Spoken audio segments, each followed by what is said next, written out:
Thank you, Mike.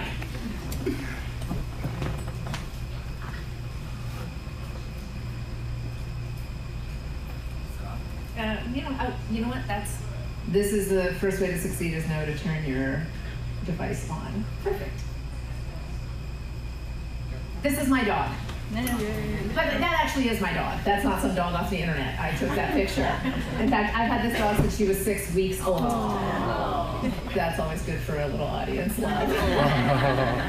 Which means that all of this dog's behavior is what I trained her for, with the exception of what she comes already doing, what is natural to this dog. Now, you're all smart people of the world. You've seen a dog like this before. What kind of things does this dog do naturally? Guard. Yeah, protect. She's very well suited for police work or military work. There's all kinds of things that come to mind when you see a dog like this. But there's one that people rarely ever think of, and yet it's right there in the name. Herding. This is a German Shepherd. Now, German Shepherds were created in 1899 in Germany by a man named Max von Stephanitz, who wanted to build a dog that was equally known for its beauty, its loyalty, and its intelligence. So he started with the herding dogs of the day, but the German Shepherds who came to America, primarily after World War I, were never used for herding. So even though my dog is more than 100 generations removed from the herding dogs from which she came, on her first birthday, this picture was taken. And yes, we took our dog sheep herding for her birthday. I live in Los Angeles and don't have children. And she wasn't hunting, she wasn't attacking, she was herding. This little one on the end split off. She went and got it and brought it back. So this is my dog's best friend. And yes, my dog has a best friend. Once again, I live in LA and don't have kids. What is this dog good at? And we can cut to the chase on this one. Retrieving. So I bring this up because some dogs herd and some dogs retrieve by instinct. We were able to breed that into dogs because brain activity is hereditary. And we've been breeding different traits into different breeds of dogs for about 10,000 years. We've been doing it with people a lot longer than that. These are your ancestors, Homo habilis. They were the first hominids, the first among us to walk on 2 feet and not be covered with fur. Habilis here showed up about 2 million years ago, and they represented a giant leap forward in evolution. They did all kinds of things, but the primary one we're going to talk about is they built tools. Not that they used tools. All kinds of monkeys will use tools. They'll strip the leaves off a branch and make a stick. They built tools. They were the first species to take a rock and tie it to the end of a stick and make a hammer. Or sharpen that rock and tie it to a stick and make a spear. Or tie 2 coconuts together and make a bra. Okay, probably not. But we're going to be here for a little while, and I thought she could use a little support. When you make a spear, you can hunt bigger animals. And when you can hunt bigger animals, you need more people. It takes more people to take down a woolly mammoth than it does to take down a meerkat. And a woolly mammoth covers more territory, so you have to protect more of your hunting grounds. So habilis suddenly needed more people, so they started living in tribes. Now they had a new survival concern. They weren't just concerned with the survival of the individual or the survival of their offspring. They were concerned with the survival of the tribe. And survival, in the biological sense, means the ability to reproduce yourself. So as a human being, survival, by definition, is reproducing yourself and having your offspring live to reproductive age. So if you're a parent and your children have made it through puberty, congratulations, you have survived. For survival of the tribe, it means for the tribe to be able to reproduce itself. And if your tribe has 10 men and 10 women, and 10 men go off and fight in a war, and only 2 come back, can your tribe reproduce itself? Yeah. Sure. 2 men with 10 women can reproduce a tribe, and happily. Even if it's these 2. But if your tribe has 10 men and 10 women, and 10 women go off and fight in a war, and only 2 come back, what happens? Not so much. Tribe dies out. So The tribes that survived were the ones that figured out, don't let the women die. Women are more biologically valuable to the survival of the tribe, and we're all descendants of the tribes that survived. So they sent the men off to do anything that might cause instant death, which was hunting big meat and protecting the cave. If it caused instant death, men might do it. So this guy, gonna die. This guy, threw the stick. But you can bet when they're at the banquet all eating that saber-toothed tiger, he's gonna say, I threw the stick?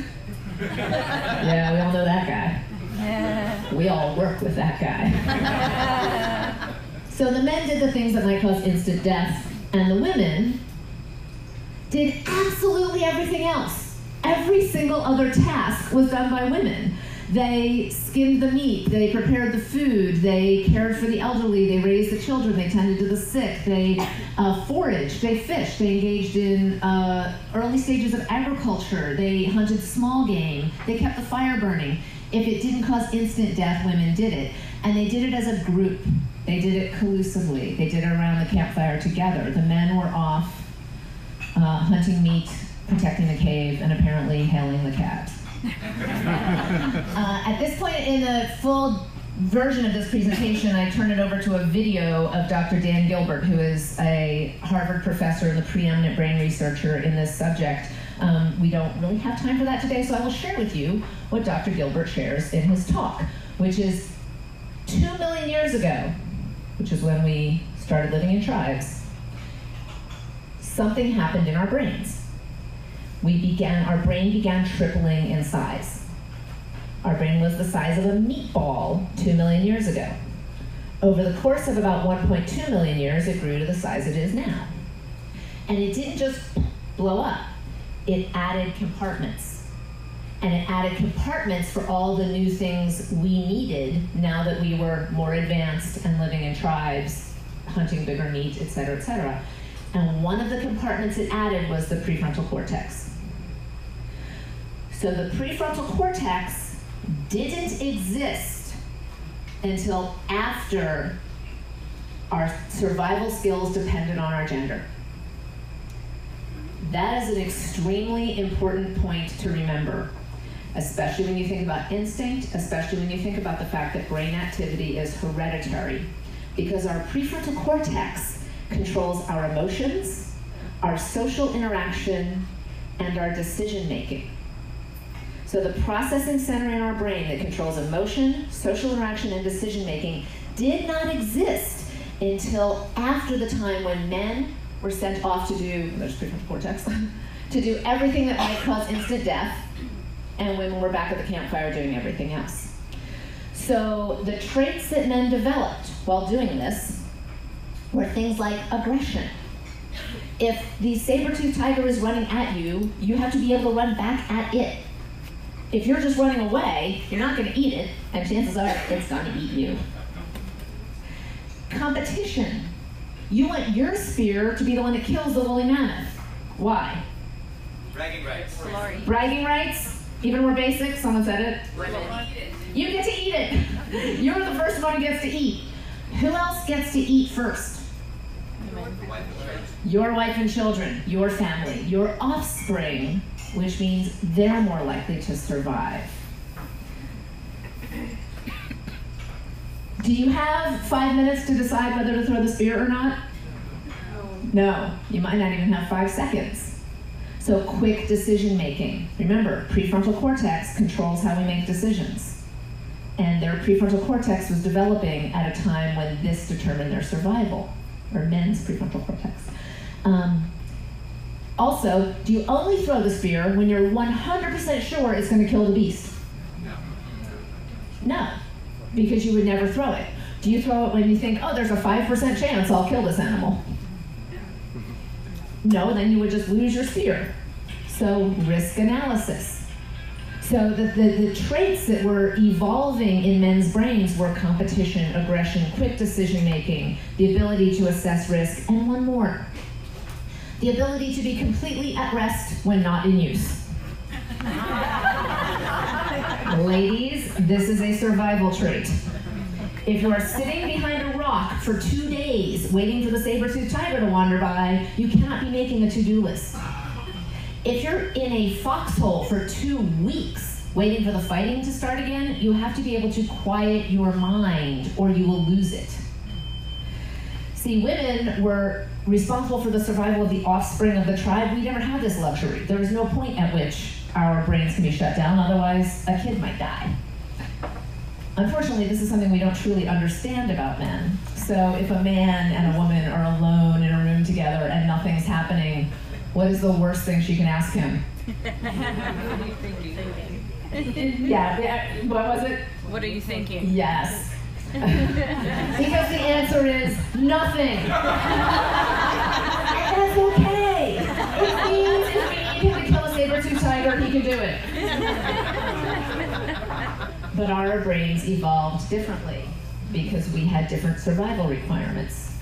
Our processing center, our emotions, our social interaction, our decision-making evolved primarily to keep the offspring of the tribe alive. We were back at the campfire deciding who's going to skin the meat, who's going to care for the elderly, who's going to feed the kids. And so we developed instincts for things like cooperation, agreement, collusion, getting all the facts before making a decision. And those are extremely valuable traits. Those are extremely valuable traits. If you bring those traits to the workplace, keep doing that. They're valuable, but they are not valued. And we're going to talk about how to be valued in the workplace by bringing the traits that are instinctively female, but showing the traits that will get you valued. I never say behave like men. We give up too much of our value if we show up at work and try to behave like men. If a company has hired 5 white guys from Harvard and then they hire a black woman from Howard, they do not want her to show up and start behaving like a white guy from Harvard. That doesn't add anything. But if you're in a company, if you're running a company, pay close attention to your metrics. Because if you're not going to reward her unless she behaves like a white guy from Harvard, then you're losing the value you would bring by hiring her. So all of this took place about 2 million years ago. And then about 20,000 years ago, something else happened. See, tribes used to kill each other. A tribe with meat needed salt, they'd go kill a tribe with salt and take their salt. Then about 20,000 years ago, I'm thinking a tribe with meat showed up to kill a tribe with salt, and the tribe with salt said, whoa, we have an idea. You have meat, we have salt. You give us a little meat and we'll give you a little salt and nobody dies. And thus commerce was born. But because men were the only ones leaving the cave, men were only encountering other men. And so as this evolved into this, it was still based on all those instinctively male traits. Competition, quick decision-making, risk, aggression. And so for women to compete in that workplace, we have to develop those traits. And a lot of times I'll have someone in a Q&A say, well, wouldn't it look the same if women designed it? We have a system that was designed by women. Early childhood education. In this country, grades K through 8, that system was largely run by women. And look at what it rewards. Cooperation, inclusion, keeping your brain fully engaged even when you're not in the direct line of fire, getting all the facts before making a decision. So I believe this is why little girls do so well in school and little boys struggle so much, and then there's a point where it makes a giant switch over. Because whose instinct is being rewarded really determines success in a lot of ways. And we're not here to discuss whether or not the traits we value should be the traits we value. That ship has sailed. It's changing, but it is not changing very quickly. Here's one example. Who do we value in society more? This guy or this guy? Yeah. One puts out fires and one stops fires from ever happening in the first place. Which is more intrinsically valuable? Preventing fires from ever happening. Who do we value more? The person who put out the fire. And Because if there's never any fire, the person whose instinct is to put out fire doesn't ever get rewarded. And if that person designed the system, they're going to build a system that rewards their natural instinct. When I do this on college campuses, I ask, who are you more instinctively inclined to want to mate with? But the sample set's a little biased. So how do we put out fires? Well, primarily through quick decision making. So I'll tell a quick story. When I was practicing law, I had a client that I did a tremendous amount of great work for, and after several months of cleaning up the mess that their previous attorney had left for them, they told the partner I worked for that they didn't like me. And they admitted it was the best legal service they'd ever gotten. They still didn't like me. And it was because every time they called me with a question, I would say, oh, let me look that up and get back to you. And I always called them back within 24 hours, and I was always 100% right. They didn't care. Because on their end of the call, the person calling me, first off, they're calling their lawyer, so that's expensive. So they need the answer. Second, the person making the call is probably not the person who asked the question. So now they've got to go report to somebody else that they don't have the answer yet. So this is a long talk I had with the partner I worked for, and the bottom line was, when a client calls, give them an answer. And I thought that was the stupidest thing I ever heard. Give them an answer. What if I'm not right? First off, if you're a woman and you're 85% sure you're right, you're right. Give the answer. But after being instructed how to handle this better, one day this client called and they said, hey, can we issue stock options for our Christmas bonuses? Well, I didn't know the answer. So I had to do a quick risk analysis. I'm getting this call in October. Guess what? They're not doing it tomorrow. And they probably want to hear yes. So, yes. I hung up. And then I went and looked it up. That's the part the previous attorney hadn't done. In that particular situation, I had to make a return phone call. And that call went like this. First off, I figured out who needed to know. Who at the company actually needed this answer. That's the only person I have to call. And I called that person. I said, hey, I looked into that stock issue a little further. Turns out you guys don't have enough left in the option plan for that, so you're going to need a board approval. I wrote one up. We can do a board mailing for you. You can do your own board mailing, or you actually have time to bring it up at the next board meeting. Which would you prefer? And he said, oh, we'll bring it up at the next board meeting. I said, great, I'll shoot it right over to you. What did I not say on that phone call? I was wrong. Because he's not sitting there thinking, she's wrong. In fact, what I said on that phone call is, you had a problem, but I solved it for you. Because when you're the person who solves a problem, you're putting out fires. Even if it's a fire you started. Even if it's the fire you started, put out the fire. And go ahead and announce that you put out the fire. Don't go around announcing that you started it. What I really didn't do in that call was say, I am so stupid, I should have never told you that. Has any of us ever heard men use language like that? Do we hear women use language like that? Okay, I will share with you that is not your fault if you speak that way, if you say, oh, I'm so dumb. Because the workplace was designed to reward natural male instincts. It was designed to reward instincts you don't possess.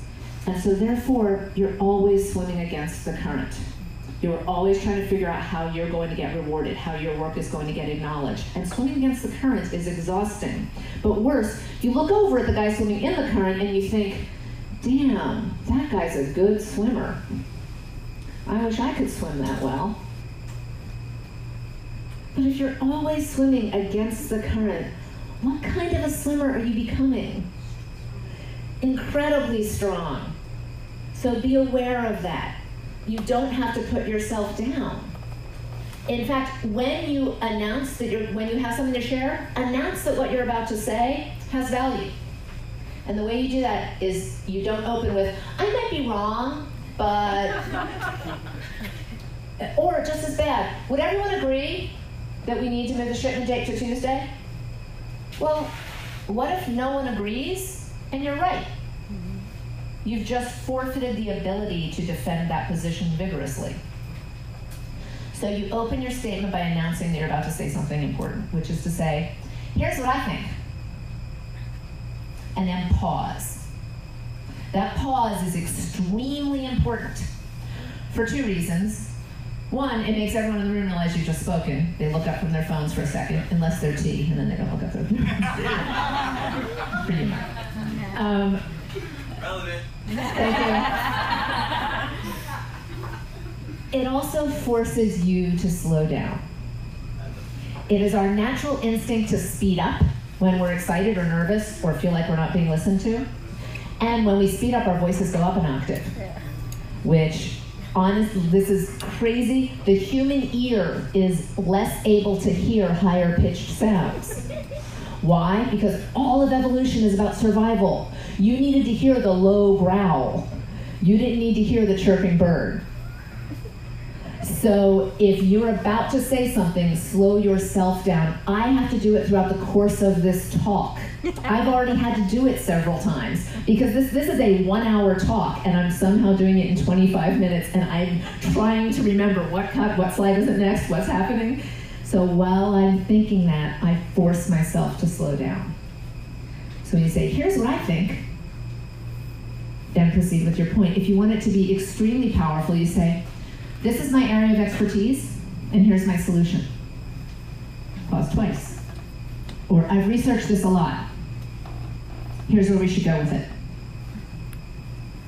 Look at how much attention everybody just gave me at that moment. And then if you want it to be extremely powerful, you say, here's what I think, and I'd like us to discuss it before we move on. If you make them discuss your point before you move on, it can't be dismissed, number one. But number two, 2 minutes later, when someone with a penis makes the exact same point, you can say, hey, thanks, Bob, for bringing it back to my suggestion. Because they will know that it came from you. That requires risk. That means taking ownership of what you're contributing. It might be wrong. Be willing to do that. Make sure everyone in the room knows you're open to being debated, not being dismissed. So make quick decisions, present yourself with confidence. Make sure everyone knows that what you're contributing has value. The last way in which instinct hurts women in the workplace is we don't have an instinctive sense of hierarchy. Now, I'll do a very quick summary of a study that I talk about at much greater length. With 6-year-old boys and 6-year-old girls, they were allowed to play freely among themselves. The boys played freely among themselves for an hour. Afterwards, they were asked to make a list: who was in charge, who was least in charge, rank everybody by how in charge they were. All the boys made lists. Their lists were virtually identical. All of them had the same top name and the same bottom name. They knew who was most in charge. They knew who was least in charge. Experiment repeated with 6-year-old girls, left alone to play for an hour, separated, asked who was in charge, who was most in charge, who was least in charge. The 6-year-old girls didn't understand the question. Their response was, we were playing, nobody was in charge. Hierarchy is instinctive to men because their social interaction, part of their brain, evolved over 1.2 million years of hunting and combat, where hierarchy determined whether or not you survived. You needed to know whose orders you took and who you gave orders to. Women, back at the campfire, everybody equal, everybody trying to figure out how to get the job done. Where do you see this in the workplace? You see women yielding their place in the hierarchy in order to get the job done. When I was, again, practicing law, I had an assistant come into my office one day. My assistant came into my office one day holding my timesheets, and she said to me, do you want me to show you how to enter these in the billing system? Like, sweet as pie. And for those who understand billable hours, that was the year I billed 2,800 hours. And she's asking me if I want to learn how to enter my own timesheets into our billing system. And so I said, I'm pretty sure our clients don't pay $325 an hour for me to enter timesheets into the billing system. She stood there for a second and then left, and she hated me. But it really bothered me. Why would she ask me that question? Why would my assistant ask the attorney she worked for if I wanted to learn how to do her job? The department, I was at Brobeck, Flager, and Harrison. At the time, it was the largest law firm in the state of California. Our department in San Francisco was business and technology. We were the IPO lawyers. I took E-Trade public. And we had 10 partners and 20 associates. The 10 partners were all men. The 20 associates were 14 men and 6 women. So I started going around and asking. No male attorney had ever entered his own timesheets into the billing system. We had a partner who didn't know there was a billing system. He thought he gave his timesheets to his assistant and she sent out bills. But of the 6 female attorneys, I was the only one who had never entered her own timesheets into the billing system. I asked the others, why? Why would you do that? And the answers ranged from, oh, it's not that hard. Yeah, it's not that hard. Cleaning my house is not that hard. I don't do it. But the other answer I got was, it's just easier. And I always see women nod when I say that.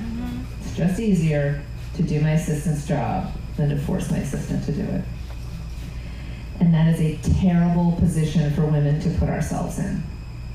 If you are not getting equivalent support of what your male colleagues are getting, don't do the job of the person beneath you. Change the person beneath you. The other way hierarchy hurts women in the workplace is we don't acknowledge the hierarchy up. Women are 5 times more likely than men to be labeled difficult in a performance evaluation. Is it because we're always complaining because the cappuccino machine doesn't work? No. Because the boss gives an employee a task and says, research A and B and tell me which is better. A female employee, or any employee will come back and say, oh, looked into it, A is better. And if the boss says, all right, we're gonna do B, a man is gonna say, you the boss, and leave. And a woman is going to say, oh no, I don't think you understand, A is actually better. And the boss will say, I get it, we're doing B. And she's going to say, no, here's all my research, look at this. Here's the pros and here's the cons. And he's going to say, I get it, we're doing B. And she's going to say, but you're wrong. And now she's difficult. When I do this talk at companies, they always complain, they're like, please don't tell our employees not to disagree with their boss when the boss is wrong. And I say, then change your metrics. Because unless your employee is going to be rewarded for disagreeing with the boss when the boss is wrong, there is no incentive for them to do that. But here's another thing to remember. In a hierarchy, people are on a ladder. And when you're higher up on a ladder than someone else, how's your view? Better. It may just be that the CEO of company B is on your board of directors, and you have no choice but to go with B. And maybe your boss can't tell you that. Maybe this was just busy work. Maybe they needed to do this analysis by some requirement of the job. But be willing to let go when someone higher up in the hierarchy is making a different decision than you. So one of the things women are always told is this, and they forget to tell us this. When you're in charge, don't do the work of the person beneath you. This woman is being hired to supervise this guy. He doesn't know what to do. He's looking at this roll of cotton saying, like, do I pack it, do I stack it, do I stuff it, do I ship it, what do I do? It is so easy for her to do this. Look how happy they both are. The job's getting done, she's getting done, it's all great. You know what this is? This is stealing. She's stealing from her company. She's being paid to supervise, and she's probably being paid more to supervise than she's being paid to do this job. So when she spends her hours doing this job, she's stealing. She's also leaving a void in the hierarchy where her position is, and someone is only too happy to step in and fill that void. And from above, when you're looking down at what someone's doing, they don't see her way over here doing that job. They see the empty space where she was. So don't leap in just to get the job done. Own your space in the hierarchy. On occasion, like if it's December 23rd and shipments need to get out, yes, leap in and do what it takes. But if this happens every week, change your relationship to the people who are going to answer to you. So, all of this is contained in a book, and like I said, it's based on a 1-hour talk, so it's much longer. There are copies are available over here. They're $10 each. I can take actual credit cards. And if anybody wants to reach me, I'm at Valerie at speakhappiness.com, or you can find me at www.speakhappiness.com. So I'm going to wrap up with one closing thought, which is, when we talk about all of this, it seems insurmountable sometimes. It seems like I would rather just pack up my lady brain and leave. Don't do that. The changes I discussed are minor. These are minor adjustments, but they are life-changing. So make decisions quickly, proceed with them confidently. If they're wrong, don't go around announcing that they're wrong. Fix the problem and then announce that you solved it. Announce that you put out the fire. When you're going to share information, don't apologize for it. Just say, I've got something to contribute. And make sure everyone pays attention when you're going to speak. Don't give up your place in the hierarchy vis-a-vis the people beneath you. Be aware of your place in the hierarchy and with respect to the people above you. And with all of this, pay attention to other women in your workplace as well. Sponsor each other. And sponsor means speaking for someone when they're not in the room. It's not good enough to network. It's not good enough to mentor. Men, we need you to do this too. We need to sponsor women. We need to make sure someone is speaking for her when she's not in the room, because the chances are very low that she will speak for herself to the level of which her value is being recognized. So with all of this together, women, we will succeed in any workplace, despite having female brains. Thank you.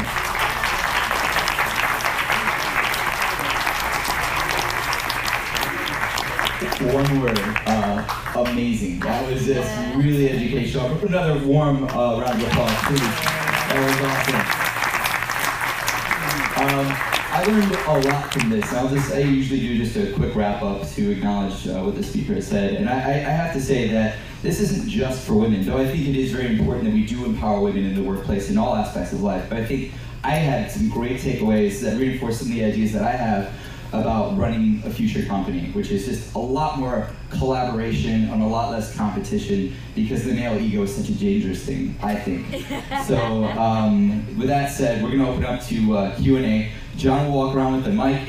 Whatever you're gonna say, if it doesn't end with a question mark, save it for later. Will you be hanging out with us to interact? I will be. I will be, as soon as I leave this stage, I'll be sitting over there if anybody wants to buy a book, or just come over and chat. You don't have to buy a book to come talk to me. Yeah, and I can definitely speak to the amazingness of happiness as a second language. I picked it up a couple months ago, and it is so concise. It's a quick read. I love the big fonts. So you read a book really quickly, you're like, oh, I'm smart. But it's amazing. Really clear, concise messages in action-oriented verbiage, which is great. Anyway, if you have a question, raise your hand. I also want to mention that Chuck has this presentation recorded, and it'll be on the YouTube Coffee Meetup channel in a couple of weeks. Hopefully tomorrow. In about a week. Thank you, Valerie. That was a brilliant talk.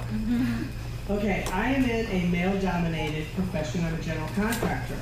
This has taken me 30 years to get, understand, and be willing to practice. So for the women who are not quite at that 30-year mark and going, oh my God, what golden nugget can you give them so that they go, oh my God, I've got to get this and practice it and not wait 30 years? Thank you so much for asking. One of the little segments that I had to cut for time is this. When you say the golden nugget, it is this. Confidence and competence in the workplace are perceived as the same trait. People who are highly competent but lack confidence will be perceived as incompetent. And people who are highly confident can go years without anybody realizing the truth. If you have a job, you are good at it. I'm telling you right now. If you have a job, you are good at it. So tell yourself every day when you walk in that building, I'm good at this job. And behave like anyone else who's good at that job should behave.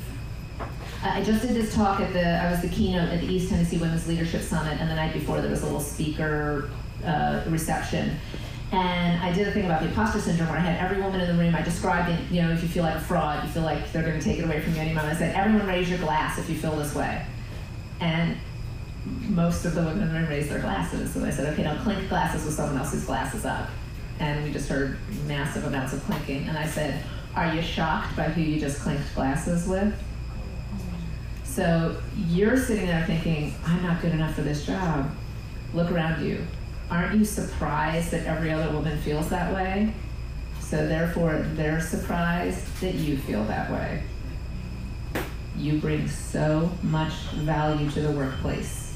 Remind yourself of that and behave that way. Yes. Over here. Oh, sorry. Wonderful presentation. Absolutely amazing. I thank you so much for presenting your perspective and backing up with evidence, etc. This is great. So I have been in many meetings, I'm sure we all have, where women are talked over. There's lots of mansplaining, there's interruption. And when a man speaks, typically there's no interruption or there's agreement. So how can I, as either an individual of authority in the meeting or just a participant, help to make sure that everyone's heard? In particular, make sure that women aren't talked over, make sure that their perspective is valued and heard. And what sort of skills or what sort of ways can I help to ensure that conversation continues in the meeting and everyone is heard and respected, basically? This was a terrible problem of all places in the Obama White House.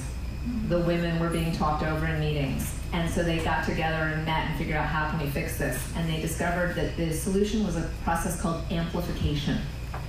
When a woman is speaking and the room dismisses what she just said, if someone else in the room, male or female, says, I'd like to go back to Melissa's point and just repeat it, that process really gets acknowledged that it came from her and then repeat it, and it gets the conversation back to her. Male or female, and by the way, this is extremely important, not just in the workplace, but in social situations too. If you intervene on behalf of the person who's being interrupted, you are a hero. If someone is speaking and someone else starts speaking, give them to the point where they hit a breaking point. Just kind of say, you know what, I'd like to get back to what John was saying. Or did you finish? And by the way, a lot of times she will say, oh, no, that's okay, I was done. You're like, no, I thought that was interesting. What were you talking about? So take it back to the person who just got interrupted. Take it back to the person who got talked over. Amplify their comment, and then ask them to expound on it a little. That is extremely valuable. But if you're in charge, here's a simple rule: have a no interruption policy. There's a showrunner a TV showrunner named Glenn Mazzara. You can look him up. He's run a number of shows, and he had 2 women on his writing staff, and he asked them, he told them, basically, we're probably going to have to cut you. You don't contribute enough in the room. And they said, oh, do us a favor. Watch what happens when we contribute. And he very quickly figured out that they were being talked over, they were being interrupted. And by the way, we can't put the onus on women to say, well, stick in there. By the 3rd time, you're kind of like, all right, done. And so he just instituted a no interruption policy in his writing rooms. He just said simply, no interruption. And if somebody started interrupting, he'd say, no interruption. And if you're in charge of the room, do that. You'll be shocked at how much more the women start contributing. So thank you for asking that. I really appreciate it. Question up here? Yes. Again, amazing. Can you tell me a little bit about your own sort of journey with this? Because it sounds like you were a lawyer. I know now you have your own company. It also sounds like you've done some research and maybe participate. I'd just love to hear more about that. Very quickly, I started my career as an IPO lawyer in the Silicon Valley. So like I said, I took E-Trade public. The first company I took public was called AussieMail. The CEO of AussieMail was Malcolm Turnbull. And Malcolm and I are still in touch, which was kind of weird. But by the way, for those who don't know, that's the Prime Minister of Australia, the one who just got in a fight with our president. So I started as an IPO lawyer in Silicon Valley. During those days, if you didn't drool when you talked and you could add a column of numbers, everybody in them offered you a job.